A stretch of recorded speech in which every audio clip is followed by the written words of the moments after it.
Welcome to the Senior Citizens Talk of Hicgi News Agency. Happy Easter, all our viewers around the world, in North America, in Australia, Europe, Asia, Africa, and everywhere that you are watching from. We want to say thank you so much for keeping it on Hicgi News Agency, the Senior Citizens Talk. My name is Kivumbi Earnest Benjamin. Tonight we hold a very special guest from Mombasa, Pastor Christina Margaret Daniel from Mombasa. When we talk about happiness, we probably think that money can buy happiness, that money can buy everything that we want. But money has a limitation because money cannot offer everything. Oftentimes, when people get married, they expect children very shortly. And the joy of a complete family is having a child. But childlessness is an issue around the world. It is becoming a very serious case. Many couples have lived in marriage without children for longer years. We take a look at this analysis, a very special story. Of course, we have a lot to share with Pastor Christina, but we begin with her testimony. Pastor Christina, welcome to Hicgi News Agency, a Senior Citizens Talk. How is Mombasa? Yeah, Mombasa is good. We really thank God. Everything is okay. When I was growing up, we were scared. They used to tell us stories of goddesses. We used to call them Misambwa, Majini. Majini Yeah. in Mombasa. Is that a true thing in Mombasa? Oh, okay. I've been in Mombasa for over 30 years, but I've never met with any Majini. I also hear the story like the way you used to hear the stories. So I haven't seen them. I haven't seen anyone with the Majini, so I cannot say that they are there. But even me, when I was growing up, where I come from, because I don't come from Mombasa, I am born in another place, I used to hear the same stories, and I used to fear. Yeah, but I haven't seen them. So it's not true. Okay, in one way or the other, it might be true because there is ocean and they say majini, water is maji, so they stay in waters. Maybe they are there, but for those who bother about them. But for me, I am born again. I don't interact with majini. What is good in Mombasa? You know, the beaches, the Yeah. sunshine. I mean, what else is nice? Mombasa is good because it's hot, yeah. So the climate is good for swimming. People, when they go there, they go swimming, they go seeing animals. So Mombasa is good, and Mombasa, people love one another. When you come to Mombasa, you cannot sleep hungry. Oh, of course, when you meet any friend and you don't have food, they will give you food. They are so welcoming. So Mombasa, it's good in many things. Yeah. Okay. Yes. Something that you actually told me, welcome, about your marriage. Yes. Tell us what happened. Okay, my story is long. I know it's not enough for this time, but maybe another time and another time I'll share it. But when I got married, I was like 21 years, and I believed God that now that I've gotten married, in fact, let me say I was a virgin. I never knew a man before. But when I got married, I believed that now that I've been so faithful, I'll get children. But it was not so. I stayed for 1 full year without getting a child, and I was concerned, and I prayed to God. One day I remember I was just making my bed, and I felt like, I told God, God, please, can you bless me with a child? And for sure, that is what God did. Within 1 year, I got a baby girl, my firstborn. And I said, now that God has opened my womb, I'll be getting children every now and then. But it was not so. After I got my first child, I stayed like 7 years. And okay, in fifth year, people were concerned and they were asking me, why are you staying with one child for long? Why are you not getting another one? Of course, I really wanted to have, but there was no chance for that. But after 8 years, God blessed me with another baby girl because I really wanted a boy, but there was a crusade that our pastor had, and I went to be prayed for. And when I was prayed for to get a child, I also got a girl, and I needed a boy. But I really thanked God. I said, thank you, Jesus, because you have given me another child after 8 years. So after I got that one, I also waited. I wanted also to get a boy. But I thought, now that God has opened my womb and I've got this another one, I think I'll get another one very quickly.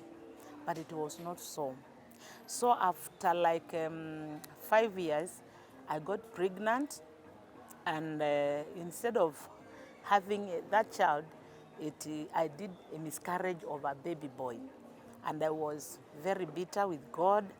And that is a time when, after I got that miscarriage of a boy, I composed a song. I'm a gospel singer, by the way. Wow. And my music is on YouTube. I composed a song that is called, in my language, Kaolango Kitwa. You can see it on my YouTube. I composed that song, and I told God, there is one stanza I said, I know one day God will bless me with a leader, a boy.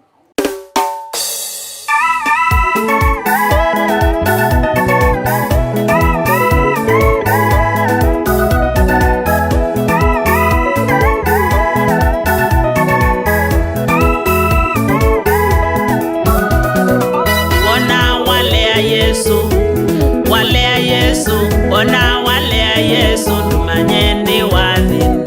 Ona walea Yesu, walea Yesu, ona walea Yesu tumanyeni wathina. Ona walea Yesu, walea Yesu, ona walea Yesu tumanyeni wathina. Ona walea Yesu, walea Yesu, ona walea Yesu tumanyeni wathina. Ona walea Yesu, walea muwo, ona walea Yesu, muwo ndukawona. Ona walea Yesu, walea Yesu, ona walea Yesu, tumanyeni wathina. Ona walea Yesu, walea Yesu, ona walea Yesu, kimena ndukaeka. Ona walea Yesu, walea Yesu, ona walea Yesu, tumanyeni wathina.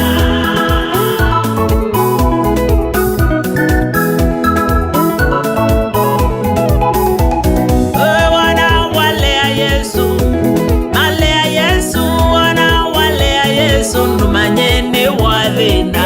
Ona walea Yesu, walea Yesu, ona walea Yesu, tumanyeni wathina. Ona walea Yesu, walea Yesu, ona walea Yesu, itunendo kalika.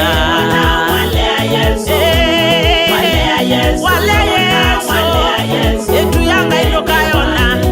Ona walea Yesu, walea Yesu, ona walea Yesu, muwondu kawona. Ona walea Yesu, walea Yesu, ona. And people, my enemies, will say, surely there is God of Margaret. So after that miscarriage, I also stayed like another 5 years. So between my second born and third born, I stayed like 10 years. So when she was 11 years, I got now my third born, and now a boy, after that miscarriage of a boy. You can see 8 years and discouragement of miscarriage, and then you continue waiting, and then later on God comes and blesses you with a boy, of which now I have 3 biological children, 2 girls and one boy. But the journey has not been easy for me as a parent. That is a journey that I had to endure on getting children.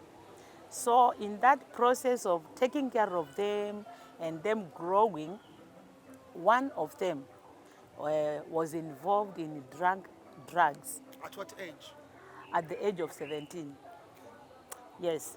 So when she was 17 years old, the firstborn, she joined with the bad people in school, and she got pregnant at the same time. So it was not easy for me. And you know, the firstborn, when she was getting pregnant, I wasn't pregnant at that moment.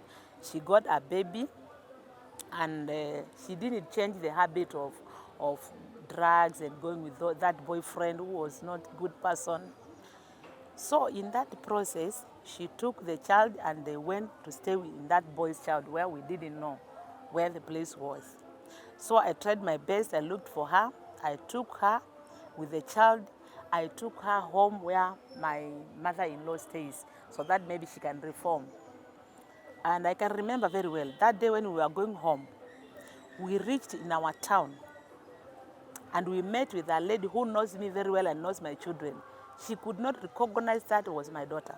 And she was asking me, how are you? Who is this mama? I told her, it's another woman, a friend of mine from there. I didn't want to be associated with my daughter because the way she looked, she was like a drug addict. She was carrying a baby. So it was like that. So when I took her home, I came back and I told Mom, don't allow her to come to Mombasa because I wanted her to be separated with this boy. But she lied to Mama and they gave her transport. She came to Mombasa and she did not come home. She went hiding where that boy was. And this boy was a drug dealer. Maybe, let's say, used to sell bag. You know it? Marijuana. Yes. So, so they went and we were looking for her everywhere. We could not find her. So in that situation, when we were looking for her, we got her friend who tried to locate her through the social media, and she told us where she was. Then we went and we waited for her somewhere and we alerted the police. We captured her with the police and we took her to the police station. By that time, I did not know that they had killed the baby. The reason as to why I was looking for her is I wanted to take the baby with me because I knew she cannot take care of that child. And the boy was 6 months, and at that time I did not have a boy. I had only her and her sister. So I really needed a baby boy. And I had already stayed almost 10 years. So for me, let's say my grandchild was very precious to me. He was very precious to me. So we took her to police. We asked her, where is the baby? To our surprise, she lied to us that the baby is at home with that young man. We took the police, with me and my husband and the police. We went to where they used to stay in a ghetto house. That was very rough. They were only smoking, bang, and nothing else. So when we went there, we got the boy there. There was no child. Then we took them to police. They were beaten. Do you know what they said? The baby is in mortuary. You see now? Yes. What happened? No, at first my daughter lied to me. Oh, the baby died when we were coming from home. Oh, I threw her in the river. I told her, you are going to show me that river. Because I want to believe in that bus where you were traveling with, there were people, there were mamas, there were ladies who could have helped you. That is a lie. She tried to twist the lies, but the man was beaten, and they spoke the truth. So they slept in police station. So the following day we went there, and they told us the truth. So this young man was washing clothes for the baby, and the young man was giving the child porridge. And he gave him a hot porridge that burnt even the intestines. It's a very pathetic story. I don't like to remember it, but now because it is a story to help people, those who are having children with that kind of a behavior, I believe that God will help. So after he did that, what they did, they took the baby to my daughter alone. She walked to hospital before the boy died. He took her to hospital, him to hospital. He was in the ICU. She could not even tell us, the parents, nothing. And where they used to pass was there where we lived, and we didn't know where they were. So the baby died in the ICU. And the funny thing is, after the baby died in hospital, this young boy came to pick my daughter from hospital, and they were passing through Nyali Bridge. There is a bridge there. I don't know whether you know that bridge. And the young boy told my daughter that they should tie their hands together and throw themselves in the ocean so that even them, they can die there. They wanted to commit suicide. Yes. And the boy, the child has already died. That is what the story I had later. And my daughter refused that story of tying themselves together and they throw themselves. What is that? That was demonic. So later on, we buried our grandson, and I thought my daughter has already changed. Little did I know that she didn't change. You know what happened? What happened? Hey, there was a conference, a youth conference. I told her, you stay here now that you know what has happened into your life. Please stay here and try to transform. Because we had spoken and spoken and spoken for long. I have really made the story to be short. So she told me, Mom, pay for me. I am going for that conference and I will come safely. Give me your watch. I gave her my very beautiful watch and gave her money. She said I should not pay to the camp. I give her money. She will pay the transport and go. I gave her money. She went. In that car that they were supposed to be in, there was that friend of hers who really told me about her whereabouts. She told me, Mama, Catherine, where is Catherine? Let me say Catherine because she's my daughter. I told her, she's in that car where you are. She told me she's not here. That was the last time I spoke to her now. I asked Catherine, you told me you are going to the meeting. Where are you? She told me, Mama, I have gone where my heart finds joy. So don't look for me. I have gone. We have buried the child. We are wounded. We have not even healed. And now her herself, she has gone where she feels good. And as if that was not enough, she blocked me in all social media. I could not see her. I could not locate her. And she stayed for over 5 months without communicating to me. So what we used to do was we prayed. We used to pray, wake up very early in the morning to pray. And I remember I opened another different Facebook account. And I located her on that Facebook page. And I saw she has been communicating with another person, and I decided to follow that person to ask him, do you really see Catherine? He told me, yes, I see her every day, I see her. Oh, and then one day, I woke up and I went to shop. When I came from shop, I found 500 shillings has been sent to my phone. That is after her being lost for almost 5 months without communication. And it was written M-Pesa from Migadini, an area called Migadini. So that somebody called my phone and they said that man has been sent by Catherine to you. And I was not there to pick the call. So, okay, I said, okay. I know Catherine is in this side of Migadini. With the boyfriend, husband? No, I don't know. Yes, they had already gone with him. So we every time we used to wake up and go in those areas with my husband. We were not looking for her in good places. We were going to where drug addicts walk because we knew that is where we can find her. And we were also fearing to be killed. So we could go there and park and look whether we can see somebody like that. No one we could locate. So finally, after I got that Facebook page and I saw that man, I spoke to him as somebody that I don't know. I told him, do you really see Catherine? He told me, yes, I see Catherine every day. Please give her my number and tell her I want to talk to her. Then that is Catherine, how she began to talk to me. We used to chat. She lied to me that she's in Nakuru, she's not in Nairobi, she's not in Mombasa area. I said it's okay. So by this time when she went, I was pregnant now. I got pregnant after she went, and I was looking for her. So later on, she came. She did what? I looked for her on social media and I told her to come. She lied to me that she's in Nakuru. I said it's okay, I was pregnant now. So I told her I will send you transport, please to come home. So I borrowed, I did not have money. I borrowed another lady And she told me, "No, no, Catherine cannot transform. She's going to eat your money and she will not come." I said, "It's okay. Even if she will not come, she's my daughter. Just help me with that 1,000 I sent to her. I will see whether she will come." But I had already prayed and I told God, "God, if I want to see a sign, if you really exist, within 7 days, I want to see Catherine with my eyes." That is what God did. Sorry, ask God. Yes.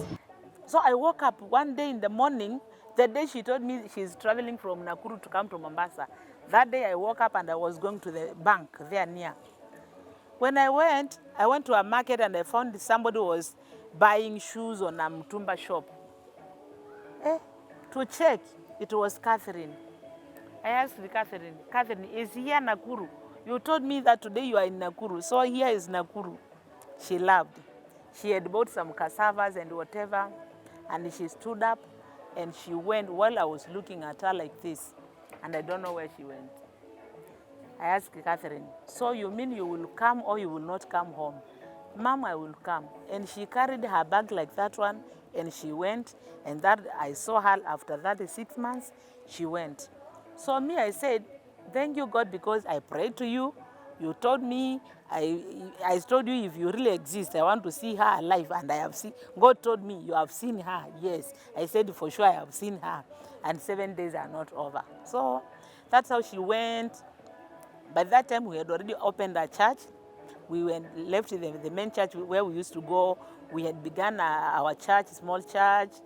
So on Monday, she came home.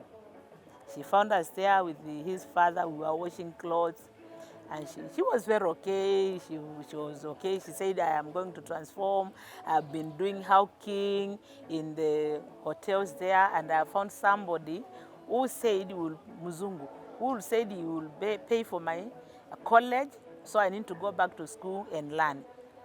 We told her, are you sure, because you left the school fees and you went?" She said, "Yes, I'll go back to school." So she came home. She went back to school. She learned about salon and beauty. She really performed very well after all that. And because we had already begun a church, she was changed and transformed. The best thing is when she was finishing Form 4, I had already taken her a passport. So she said, "Because Mom, I want to transform more, I need to go to Qatar, where by when I am there, I know they will not allow me to do all these things." So that is what happened. She transformed. She went to Qatar. She worked for some 2 years. She came back. She went to Dubai. And then later on, she came home. Now she's the best of the best. God has changed her. She's working. Even if you see her and you see the story, you will say no. Even her herself, she says, "Mom, was I the one doing all the..." We tell her, "It is you." We spoke and we were tired. We had already given up on her. I myself, I told her, "Give me water." I wash my hands and say, "May God deal with you." But God has changed my daughter. She's very good. She's working. She's educated. She's performing the best in the company where she's working in. So I want to tell somebody there, don't give up on your children, even if they are drunk addicts. Like, for example, where I stay, we have a lot of drunk addicts, and that is why I have pity and a heart for them. Sometimes I call them, I buy food, or we cook for them. There are so many where I live, and we should not give up on them. If God has really changed my daughter and transformed her, and one day I'll bring her on cameras. I believe that when Kivumbi will come to Mombasa for the conference, maybe I will call her for you and listen from her. And she told us it was the influence of the friends. So what I can say is, take care of your children. Be careful with the friends because they are not good. And also, never give up on your children. Never give up on them. They can change. God can change them. Yeah, that's my story for now. You are still on the Senior Citizen Talk of Hicgi News Agency. I'm still with Pastor Christina Daniel from Mombasa. You've just had something, never give up. You could be going through difficult situations in your life. Probably you're about to give up on your spouse. You're about to give up on your child. You're about to give up on your business that's not working. You're about to give up on your talent that's not profiting. She's just inspiring inspiring us on this Easter that do not give up. Yes. Maybe tomorrow she's gonna change. Maybe tomorrow your husband's gonna change. Maybe your business is gonna work out.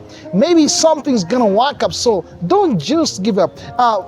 Pastor Christian, I would like to know, your daughter was under the influence of drugs. Yes. And influence of peers. Yes. What's the situation of the youth? There seem to be some. The issue of drugs. Well, it's an international issue. Yeah. I was discussing the other day with a young American business mogul, saying there are also drugs in America. Yes. In Uganda, it's the same, and in several parts of the world, many youth are in prison because of drugs. Yes. But Mombasa, how is Mombasa?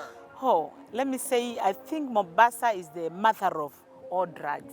I don't know whether it's because they pass through the sea or what, but in Mombasa, let me say, we don't have youth, because most of the young men, especially boy child, let me talk about the boy child. Girls are not much in it.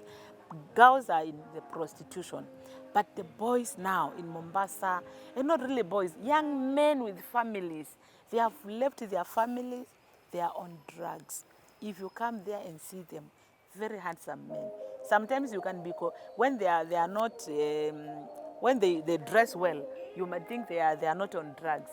But when you go where they are, you find them having those, what do we call them?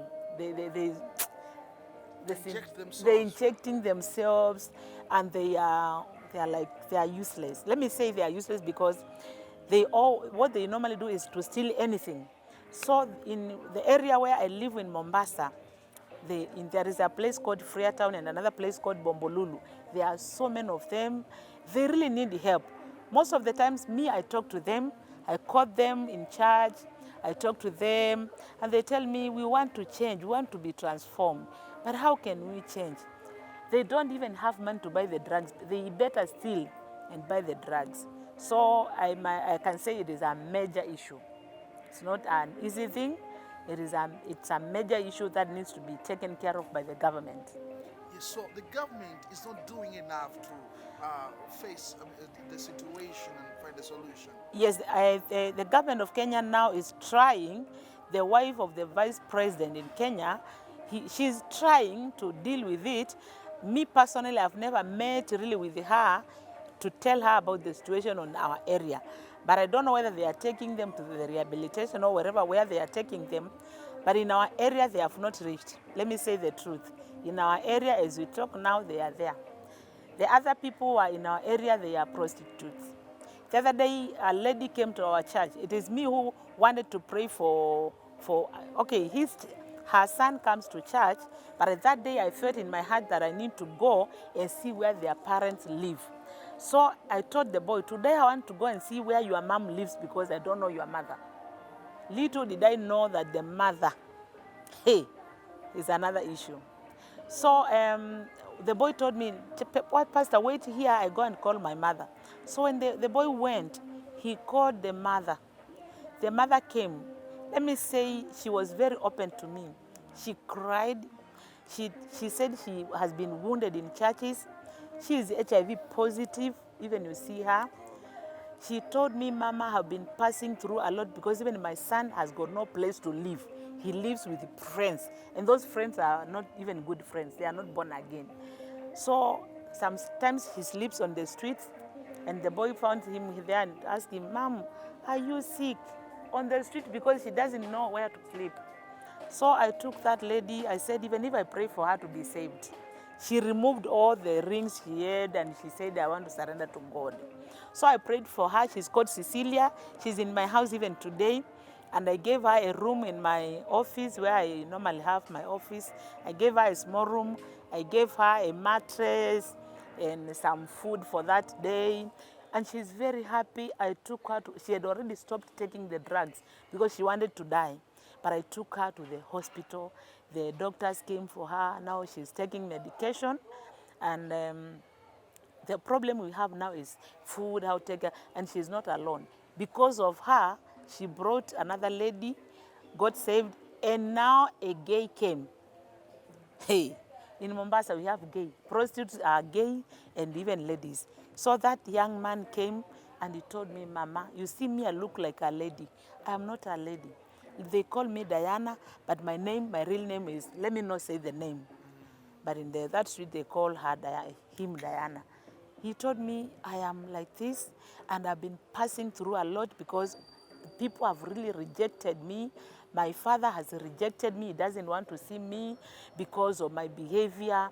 I have nowhere to go. Sometimes they don't have food to eat. I really want to change. But how can I change? I don't have money. I don't know what to do. I don't know what. So I told him, he told me, please pray for me. So I prayed for him to be saved. And when I said amen, he said, oh, thank you very much. Even I was having headache. The head has already gone. The headache has gone, not the head.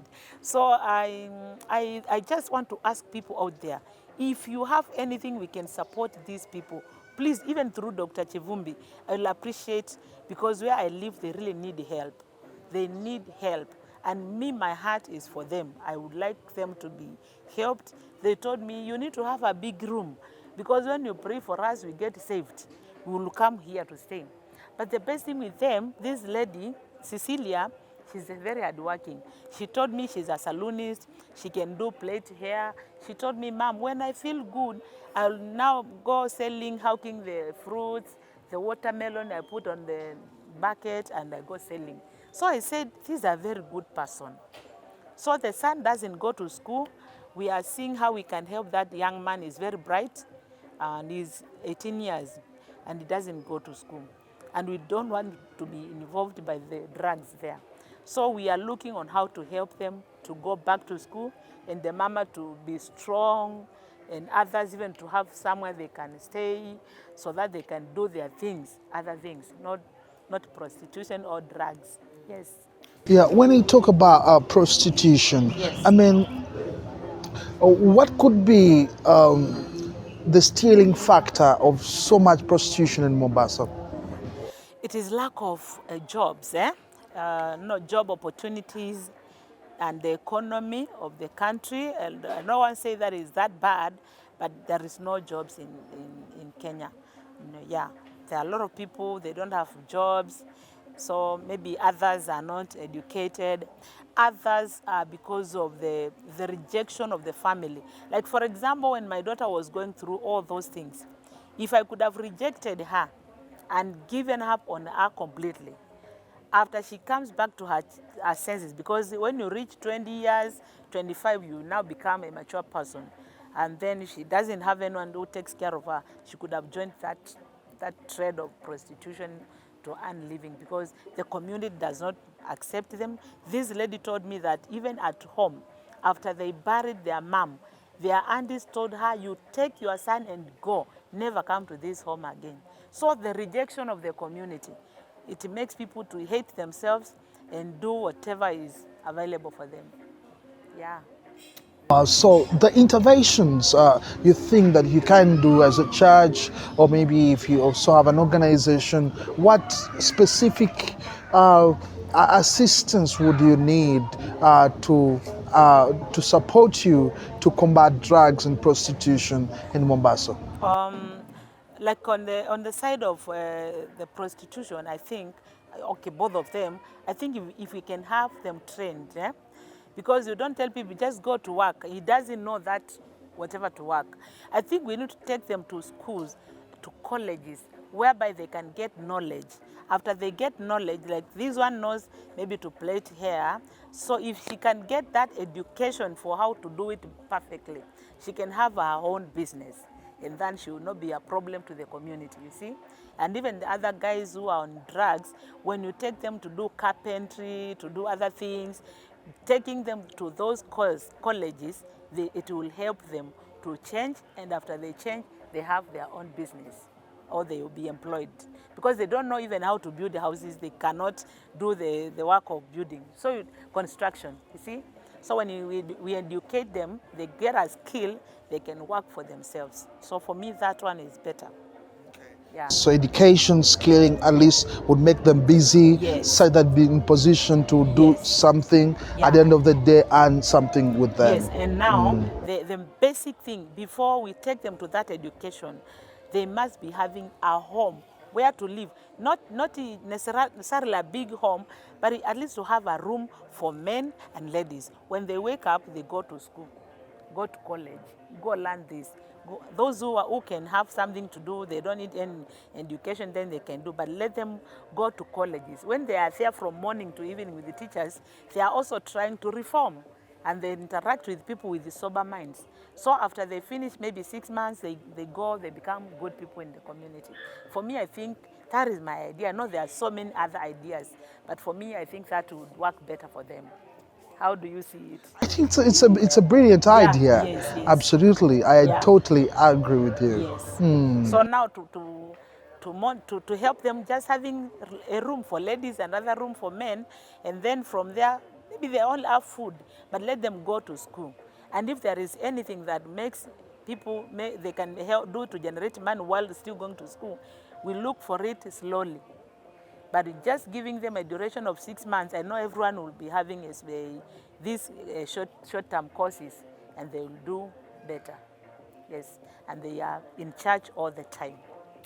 As we are about to finish our senior citizens talk tonight, Yeah. I'd like you to tell us, many times when there is childlessness in marriage, barrenness, or sometimes that long time of delay, like for your own experience, Yes. because first of all it was 8 years, Yes. and then it came to 5 years of miscarriage, Yes. and another 5 years, which makes it like 10 years yeah. in between there.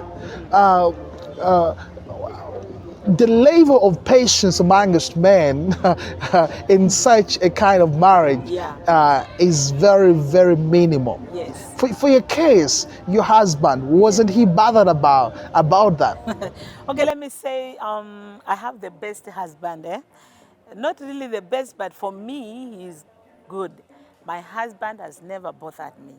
And you can imagine, we waited for 8 years having a girl, and after 8 years, and after that 8 years, we got a girl, and we waited for 10 years to get a boy, and my husband never said anything, or we never quarreled about anything. We all prayed, and we were just happy. Because one thing I want to say about marriage is built on friendship. When you are friends, my husband is my friend. Even without children, we can be friends. Even without any other things that people do in marriage, we are just friends. So maybe even if he felt something he didn't tell me, he didn't show me, and I know very well no any other person he told them about our situation. How about in-laws? You know, sometimes in Africa they can also chip in to pressurize. Yeah. Let me say on my side for sure, for sure, even if they say they did not show me, yeah, yes, I did not see anybody fighting me on that side. On those people who talk, hey, you have girls and God has blessed you with things, well, who will inherit all these things? I knew one day God will bring somebody, if they believe that a boy is the only one to inherit, God really brought. So people are always already, you don't have a boy, they will not tell you.